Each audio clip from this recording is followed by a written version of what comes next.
Hotman Paris desak Kapolri tangkap oknum DPRD yang pukul wanita di pom bensin Palembang.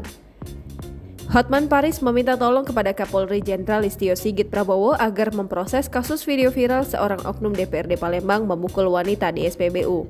Ditegaskan oleh Hotman, apapun alasannya, perbuatan pemukulan terduga anggota DPRD Palembang kepada seorang wanita sangat tidak pantas. Hotman di sejumlah unggahan video terbarunya juga menyoroti soal kasus pemukulan kepada seorang wanita di pom bensin Palembang yang diduga dilakukan anggota DPRD.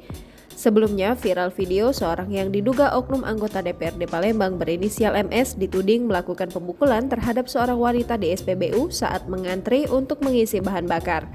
Video CCTV yang merekam aksi pemukulan itu bahkan viral di media sosial. Kejadian itu sendiri berlangsung di SPBU Jalan Demang Lebar Daun Ilir Barat 1 Palembang pada 5 Agustus lalu. Terlihat dalam video viral tersebut, diduga oknum DPRD Palembang nampak memukuli seorang wanita yang hendak mengisi BBM. Pemicu pemukulan tersebut diduga karena wanita tersebut tak mau antriannya diserobot oleh pelaku pemukulan.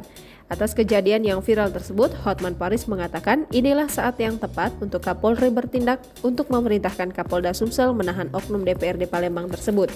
Hotman Paris juga berharap kepada Kapolri Jenderal Listio Sigit Prabowo oknum DPRD tersebut dijemput malam ini juga dan ditahan. Inilah saatnya Bapak bertindak.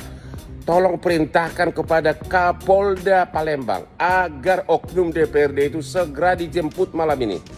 Agar oknum DPRD itu segera dijemput malam ini dan ditahan. Bapak Kapolri, Bapak Kapolri, Bapak Kapolri.